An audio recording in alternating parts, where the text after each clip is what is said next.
Hello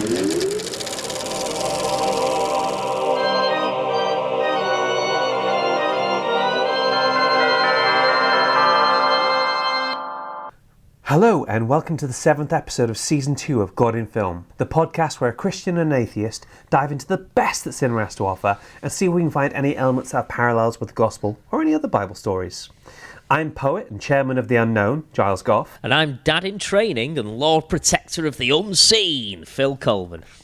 And during this time of lockdown, we'll be trying to stave off the desire to dance like no one is watching by sticking our film geek fedoras on to analyse The Adjustment Bureau, the 2011 urban fantasy film starring Matt Damon and Emily Blunt. Phil, what did you think of this film about a man falling head over heels in love with a brunette called Elise and going to extreme lengths to be with her? I mean, I had to double check that they hadn't been on my Facebook page recently and that they hadn't been stalking my Instagram, because it felt quite autobiographical in that sense. For those who don't know, my wife is American. Her name is Elise, and we spent a long time before getting together, just basically chasing each other across the globe. And you're right, it is very romantic. Thank you. And what did you think of the film? I think I texted you whilst I was watching the film the other day, and I was just like, this is so frustrating. Because obviously Matt Damon, he would like to be with that lady in ways, and these people in fedoras just keep turning up, just being like, no, you can't. Yeah.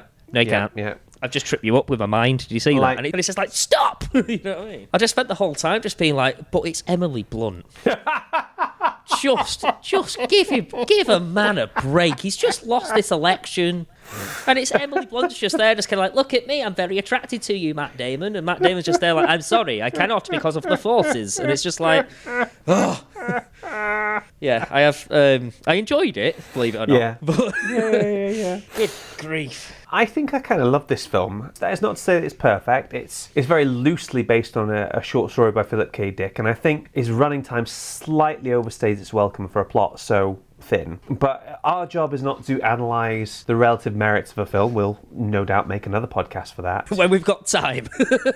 When we're done with this one. Yeah, our job is to come up with something interesting to say about it. So, without further ado, let's hear Phil's facts. Okay, so The Adjustment Bureau is a 2011 American science fiction romantic thriller film, try saying that 3 times fast, written and directed by George Nolfi. It was actually his first film as well. As you said, based on the 1954 Philip K. Dick short story, Adjustment Team. The phone number given to Matt Damon by Emily Blunt in the movie, the number being 212-664-7665, is owned by Universal Studios and has appeared in other films distributed by the company, Definitely Maybe in 2008, Scott Pilgrim vs. the World in 2010, and Munich in 2005. It was implemented in an effort to avoid the much overused 555 prefix that you'd see in like every film ever. If you were actually to call that number now, it'll just ring indefinitely forever. You know what I mean? It's just kind of like, it's either very ominous or Universal Studios are just rude. You know? So yeah, according to Emily Blunt, filming at the Statue of Liberty was frequently interrupted by onlookers yelling out, Matt Damon, in imitation of the puppet from Team America World Police in 2004. It's been 16 years, and I think the fella probably needs a break now. Do you know what I mean? I did try and do it in a way that people would understand, but in a way that wasn't totally offensive like it is in that film. Some of Emily Blunt's dancing scenes were completed using a body double. Dancer Acacia Shakte, I think, of the Cedar Lake Company, with the actress's face being digitally placed on the dancer's body.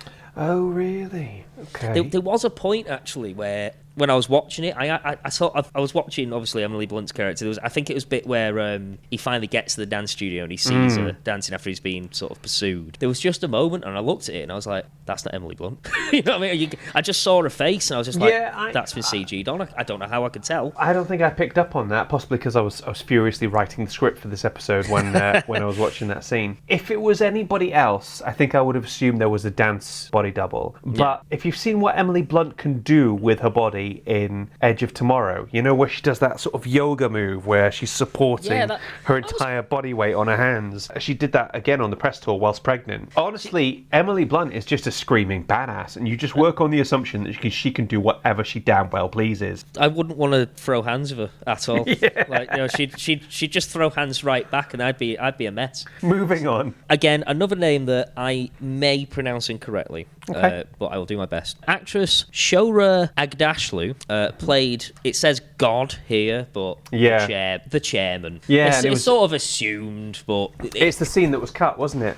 Yeah, so there was a scene that was cut, and this lady was meant to play him. According to Shora Agdashlu herself, in a Los Angeles Times interview, she was replaced by the studio because she was raised a Muslim, and the studio wasn't ready for a Muslim to play God in a movie. Her exact quote was, "The director, George Nolfi, decided I should play God. Everything went great until I got a call from the director who was asking to have lunch with me. He was on the verge of crying. He said, the distribution company believes that you cannot play this role. That's right. Although if I'm asked what religion I am, I say I was raised a Muslim. I don't introduce myself as a Muslim woman, but I guess the distribution company put the dots together and felt it's too early for this." See, there's conflicting reports on that. George Nolfi said that he'd sort of changed his mind because they didn't want to go overboard with this sort of theology. I mean, that does make sense, because you've got a couple of nods to it, but I think it's quite on the nose what they're meant to be signifying anyway. Yeah. It's quite obvious, but it wouldn't be the first time something like this would have happened in this industry, is probably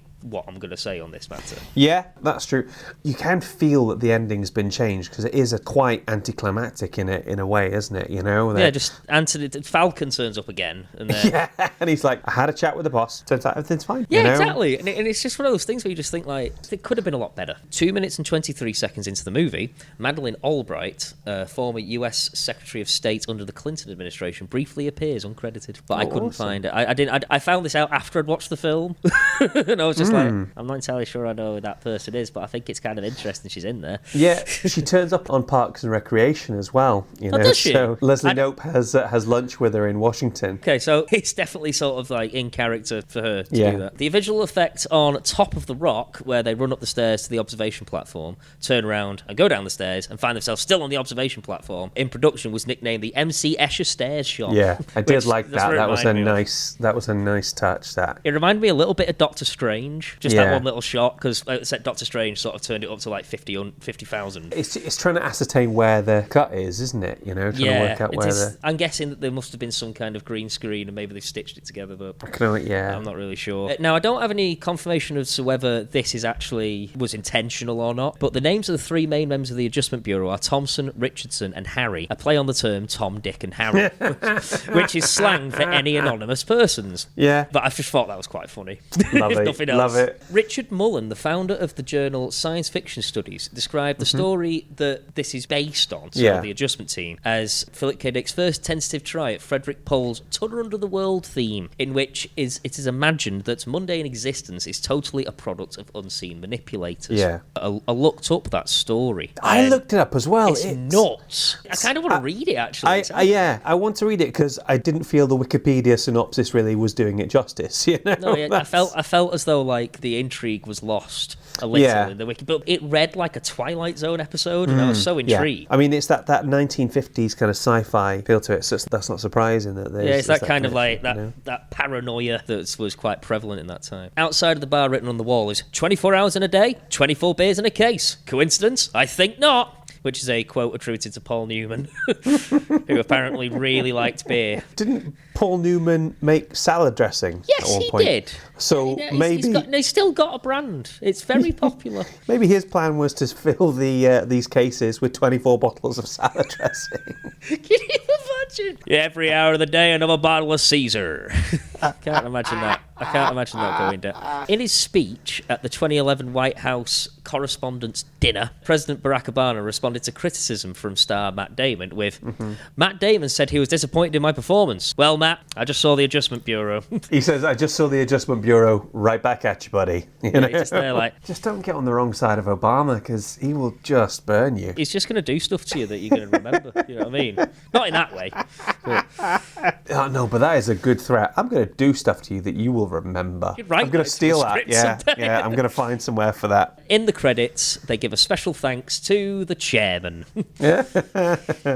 Awesome. Anyway, that is my facts. Thanks for those, Phil. Now, a key part of the characterization of Damon's David Norris character is that he's a congressman who is running to be senator for New York. For Brits like myself, this could be potentially a bit confusing, so I've enlisted an old friend to help explain it to us. So, hi, I'm Tori Marroquin. I am a U.S. history and world history and political science teacher. I teach 10th grade right now in New York City.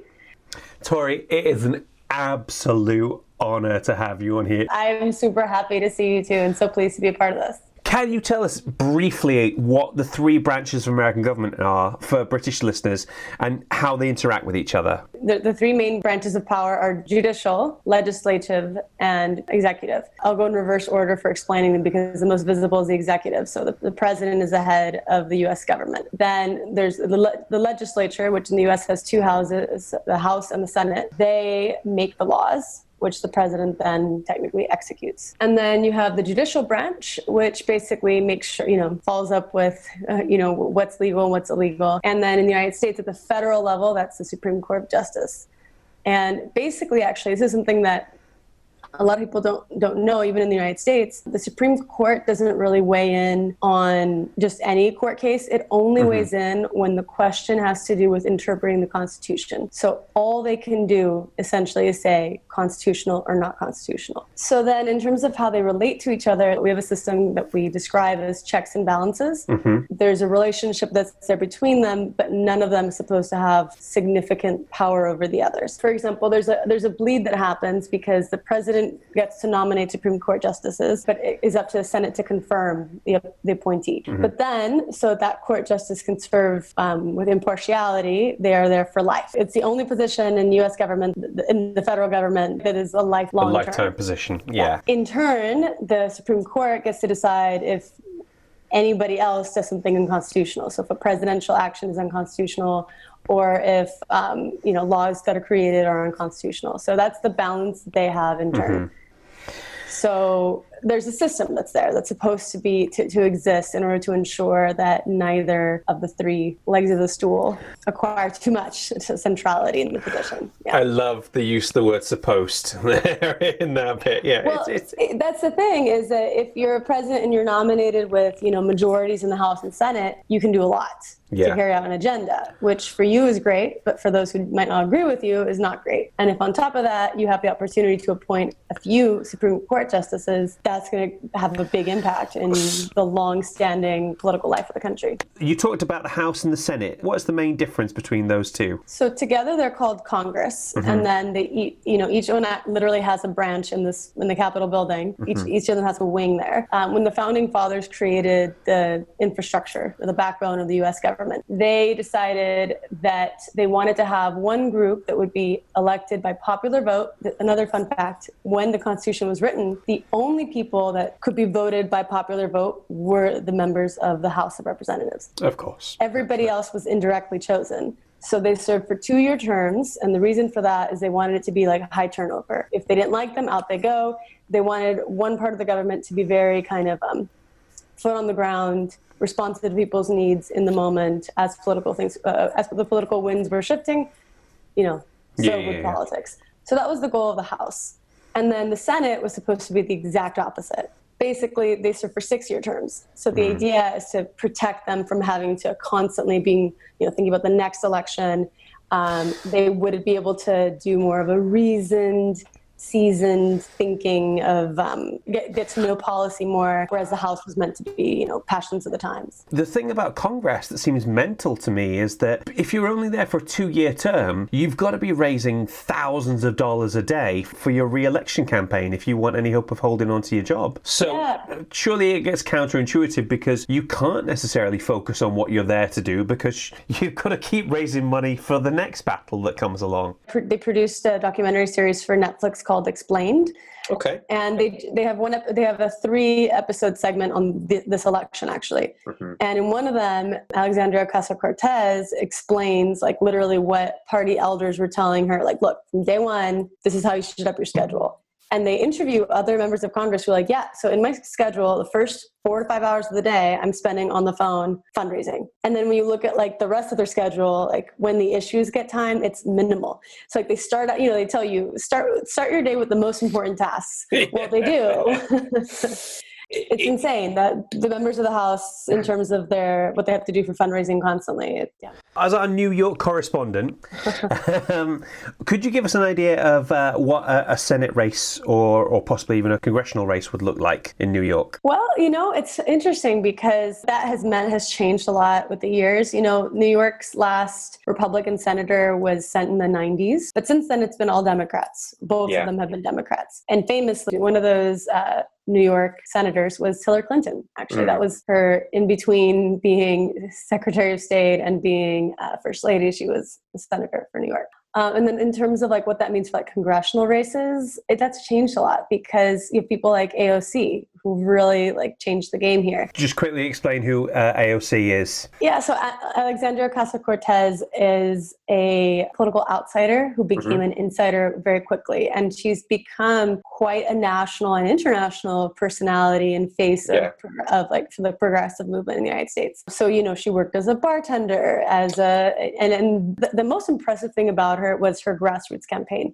Yeah, she literally went door to door. She has these shoes that are completely worn down from that experience. She didn't beat a Republican who'd been there. She beat a Democrat who had been there for I think a couple decades at that point, and he didn't even live in the neighborhoods and the district that he was representing, which is another sad and common feature in American politics too. Absolutely. Tori, I could talk to you quite happily all day about this stuff because I find this fascinating, and my goodness, it has been an absolute joy to talk to you again. But I'd better wrap this up here. Thank you so much for spending time to talk to us. Great to be part of it. Okay, Phil, that was Tori. What did you think? It's like watching my wife Elise talk about politics. Elise is just as into just as knowledgeable about that. But it was really insightful as well because, it's just some things about the American Constitution and the way that it sort of gels together. I look at it and I just think that's a lot of things. It all just seems like, I don't know. To my mind, I think it seems overcomplicated, but at the same time,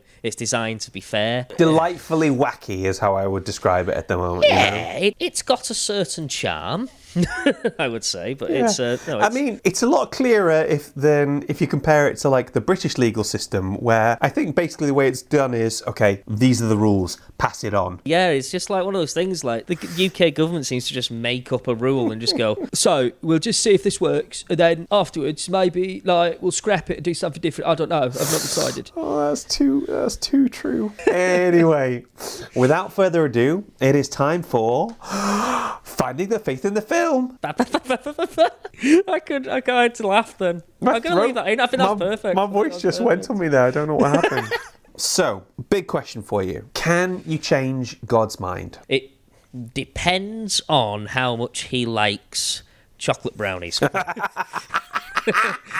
No, I mean, I'm really not sure how to answer that question seriously. Okay. Well, believe it or not, there is actually some form in this area of examples of God changing his mind, or at least appearing to change his mind. For today's episode, we're going to go a bit more Old Testament than usual. That doesn't mean we're going to rain fire and vengeance on our enemies. That's next week. But you promised.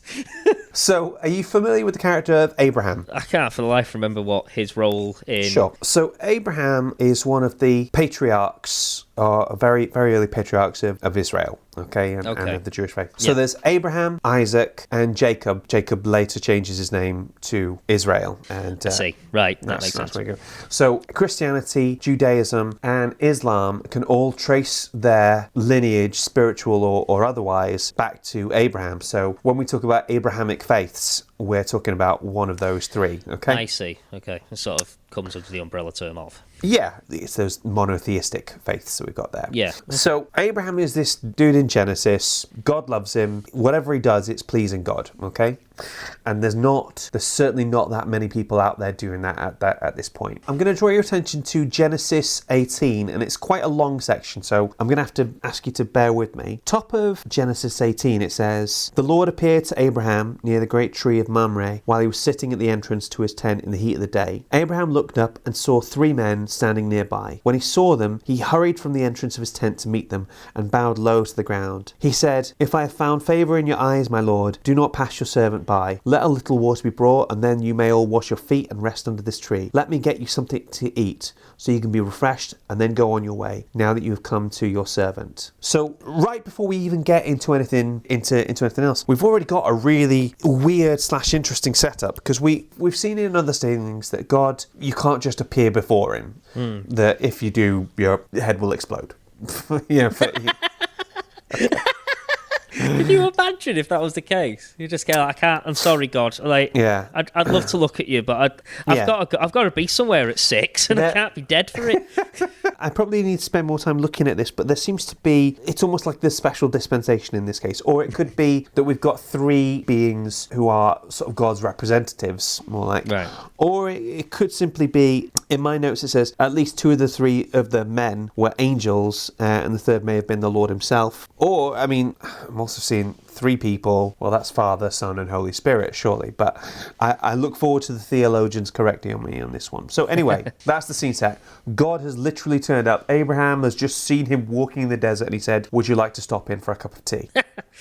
Nice. Now, there's something, I'm going to draw your attention to verse 20 to 33. Then the Lord said, the outcry against Sodom and Gomorrah is so great and their sin is so grievous that I will go down to see if what they have done is as bad as the outcry that has reached me. If not, I will know. So, are you vaguely familiar with Sodom and Gomorrah? Yeah, he basically decimated the place, didn't he? Because it was not of the Lord. A bit like Stockport. It was, yeah.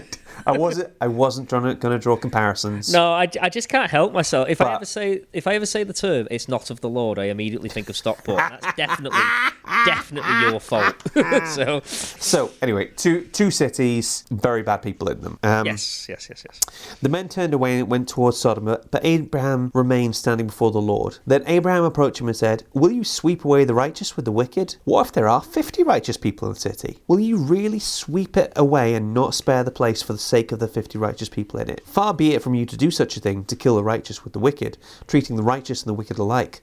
Far be it from you. Will not the judge of all earth do right?" The Lord said, "If I find 50 righteous people in the city of Sodom, I will spare the whole place for their sake." Then Abraham spoke up again. "Now that I've been so bold as to speak to the Lord, though I am nothing but dust and ashes, what if the number of the righteous is 5 less than 50? Will you destroy the whole city because of 5 people? If I find 45 there," he said, "I will not destroy it." Once again, he spoke to him, "What if only 40 are found there?" And the Lord, I have no proof for this, but I imagine he says it with a heavy sigh. "For the sake of 40, I will not do it." Then he said, "May the Lord not be angry, but let me speak. What if only 30 can be found there?" I can imagine at this point he's just like, look, right, I can see a pattern emerging here. Yeah. This goes on and on and on until it says, "May the Lord not be angry, but let me speak just once more. What if only 10 can be found there?" He answered, "For the sake of 10, I will not destroy it." When the Lord had finished speaking with Abraham, he left, and Abraham returned home. Now, that could potentially be seen as one of the earliest examples of God changing his mind. But it's a little bit shaky because, as we learn later on, there's only one righteous man in Sodom. He's a guy called Lot, and God destroys the place anyway and just gets Lot out of there. At least he did right by the righteous guy. Yeah, exactly. So it's difficult to say whether, is he actually changing his mind there, or is he simply humouring Abraham? Now, I thought I'd turn to a stronger example that I found. You're vaguely familiar with the story of Moses, right? Vaguely familiar. He was in a basket at one point, saw a burning bush, Yeah. So we're in that kind of burning bush territory where Moses is up Mount Sinai and the people are getting a little bit frustrated and they end up building a golden calf. I vaguely remember The Prince of Egypt, the film. Yeah. I mean, I remember it from the Charlton Heston film, so we're all in the same area. Yeah, we're in the same sort of ballpark. So I'm going to read something to you here. Then the Lord said to Moses, "Go down, because your people whom you brought out of Egypt have become corrupt. They have been quick to turn away from what I commanded them and have made themselves an idol cast in the shape of a calf. They have bowed down to it and sacrificed to it and have said, 'These are your gods, O Israel, who brought you out of Egypt.' I have seen these people," the Lord said to Moses, "and they are stiff-necked people." Stiff-necked means like they can't change direction. They can't be turned, They're what's the... Oh, there's a great word for this that I've never been able to use. Not even blinkered, no. Obstinate? Philistines. Yeah, that's not the thing. Oh, I mean, I'm sure it's a real thing. It's a real thing. The Philistines are their own thing, and David defeats them. No, I actually was completely wrong. Okay. Anyway, I have seen these people, the Lord said to Moses, and they are stiff-necked people. Now leave me alone so that my anger may burn against them and that I may destroy them. Then I will make you into a great nation. But Moses sought the favour of the Lord his God. O Lord, he said, why should your anger burn against your people, whom you brought out of Egypt with great power and a mighty hand? Why should the Egyptians say, it was with evil intent that he brought them out, to kill them in the mountains and to wipe them off the face of the earth? Turn from your fierce anger, relent, and do not bring disaster on your people. Remember your servants Abraham, Isaac, and Israel, to whom you swore by your own self, I will make your descendants as numerous as the stars in the sky, and I will give your descendants all this land I promised them, and it will be their inheritance forever. Then the Lord relented and did not bring on his people the disaster he had threatened. Now, it's a long, wordy section, but that bit, verse 14, then the Lord relented. You get the impression of this almighty, omnipotent, omnipresent, omnipotent being going, fine, whatever. All right, Yeah. if you say I shouldn't smite them, I won't smite them then, you know? You in your sandals with your stick and your good morals. He's basically saying to Moses, okay, as it's you, I won't wipe them off the face of the earth then, you know? I love that. It's like, look, God, we go way back, right? And you know you my boy. you know. You know you're my boy. We're going to have to put aside for the fact that we've got a God so willing to smite people. And this really sort of is an area of Old Testament God, which I struggle to recognise. So we'll have to put a pin in that and come back to this. We'll come back to God as one of the homies. Yeah. Just later on.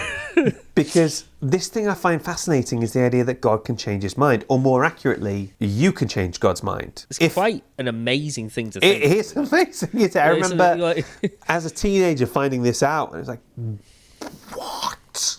Like, but I am but only one man. Yeah, there's certain caveats to it, obviously. You have to have been sort of actively seeking God's favour. Yeah. It seems to be when you're asking for something on behalf of somebody else. So we get this idea. This is essentially almost what prayer adds up to. God, please help. This idea that he will intercede and he'll change things. And it's not all just... It's not that the course of human history is just running on rails. Yeah, so, it's more a case of this is the way that things are running. Can you please just alter this? Just a smidgen. Yeah, so while researching this issue, I stumbled upon this concept called open theism. Now, I have to admit, I have only just found out about this, so please don't jump on me, listeners, if I get this wrong. But as I understand it, open theism says that since God and humans are free, God's knowledge is dynamic and God's providence is flexible. Now, you and me, we've talked about God being all-knowing versus free will before, and it has sort of melted our brains a little bit. I think that's probably the point, actually. Yeah. We're now entering the realm of Gilesian headcanon, okay? My favourite place. Yeah. So this is just my idea of how I think God operates. And now, to anybody listening, these views are lightly held, so if you have a better idea, I am all ears. But I personally think that our God is the God of the contingency plan. I think the further into the future you go, the easier it is to predict things. And I think if the Lord does indeed have a plan for us, as I believe he does, he also has multiple ways of getting there. Like water flowing in a river. If you throw a rock in, the water will just find the other way around it. You know? Yeah, I see what you mean. So I was trying to think of an example that would have worked really well for you. And we've recently completed a short film for like our Advent series at church, where Phil was the assistant director and helped me out to make it. So when it came to filming that film, we had a really small COVID-friendly crew. And it was you, me, the guy playing Isaiah, and our cameraman, John. And because this was my project, it was what I was working on, I had to try and anticipate every possible thing that could go wrong and how to deal with that thing. So I brought more kit than I needed, which worked out well because John had forgotten something and I had it in my boot, so that was fine. Yeah. And if for whatever reason John hadn't made it, then you would have been filming and I would have been guiding you whilst doing the sound. Yeah, there was multiple avenues to the same outcome. Exactly. And if you had dropped out, then I'd be guiding John whilst doing the sound at the same time. And if Tony, the guy playing Isaiah, had dropped out, then I would have had to learn those lines super quickly. Or if it had rained, we would have been filming under the bridge nearby rather than in that nice bit. The point I'm getting at is that one way or another, we would have come out of that with a finished film that was getting the same point across. The details may have changed, but the end result would have been ostensibly the same. I understand you, yeah, of course. And That makes perfect sense. And I think part of the reason that I really like this film is it's the best film I've seen so far that has tried to resolve God being omnipotent and human beings have free will. Because if you want something badly enough and it's not going to hurt you, I think God will change his plans for you, which is what we see at the end of this film, isn't it? The only way that it really affects anything is that it affects their personal lives and things slightly change in the world, but the natural order of things don't really become completely destroyed by them getting together. It's just more of a mild inconvenience for the chairman because it's just like, well, that's not my plan. Yeah, the chairman, God, if you like, he sees how much these two people love each other and he's willing to change the plan to accommodate that love, you know? And we're not going to spend as long on this because otherwise this podcast will run forever. But this sort of links into my idea that I think God is a romantic. I think the Lord Almighty loves a good love story. He's all about it, isn't he? He's all about love. There's this phrase you hear, and it's said so often that it becomes a cliche. This God is love. Most of the time, we're thinking about that as either love for God, divine love, agape, as it's sometimes known. But I think also romantic love between two people, eros love, I think he's all about that as well. There's a thing in Genesis 29 where we've got Jacob, who, to put him in context, he's the grandson of Abraham, the fellow we were just talking about. And Jacob meets this girl, Rachel, who is a distant-ish relative. He falls in love with her and he's absolutely nuts about her. And cut a very long, convoluted story short, he ends up having to work 14 years before he can marry this girl. He definitely loves her then. Yeah, he gets tricked by her father, and Genesis 29, verse 14 to 30. I'll let you read it on your own time, but I looked at that and went, okay, 14 years to marry the girl who's the absolute one for you. And I became a Christian at 14, and I met the love of my life at 32. So I'm just saying, Jacob had it easy. You know? It's Jacob's there just like, wow, that took so long, I sacrificed so much, and you're just there just kind of like, I did it longer though. Yeah, that's basically how I feel on the subject, you know? You can stick that, Jacob. Yeah, basically. The idea that this film perpetuates is that love has a cost for it in some way, shape or form. And in this case, as it's set out by Thompson, beautifully played by Terence Stamp, is that if David Norris is with Elise, he will miss out on his chance to be president, and she will miss out on the chance to be one of the greatest dancers and choreographers of all time. And if we were watching La La Land, the story would be very different, because they'd be like, no, I want that thing. Screw you guys. Yeah. La La Land was basically the complete opposite, wasn't it? La La Land is actually, I just want to be an artist. Yeah. Soz. La La Land is the absolute opposite of Adjustment Bureau in this sense, you know? And they go into it knowing that they will lose everything if they get this person. And I found that a very powerful message. You know, I thought that was really interesting, because it also can work as a metaphor for having a relationship with God. You have to potentially give up everything to follow him. But the crucial twist at the end is that they don't have to give up everything. They have to be willing to sacrifice it. They go into it believing they're going to give up those things. But in the end, God says, do you know what? I'm going to let you have this thing. And do you know something, though? You can relate to that even as an atheist as well. Like, because there are things you do give up. when you are married, when you choose to be with someone the rest of your life. But you're giving something up because you're giving it to someone else. You're giving all of your attention to someone else and all your commitment and all of your love. And the film painted that to be like this big, scary kind of like, you'll never have these opportunities again, you peasant kind of thing. Mm-hmm. And now it's more, I guess it's just because I don't have a relationship with God myself. Mm-hmm. But I saw it as a bit sort of like, well, there's no saying that they couldn't do that. And why would this being be so cruel as to not let them just at least give it a go and try? The chairman, as portrayed in the Adjustment Bureau, is firm, has a plan, wants people to enact that plan, but if it's really the desire of your heart, he's not going to withhold that from you. Yeah, God, I think that's revealed in the end. I think sometimes when you're a non-Christian, you look at Christianity and all you can see is the things you have to give up. And it would be like describing your marriage in terms of giving up things, of all the things you don't go. So, for example, I can't just go to the cinema whenever I feel like it anymore. I can't just eat whatever I want whenever I want anymore. I can't just drive around the country and see my friends every single weekend if I like, you know?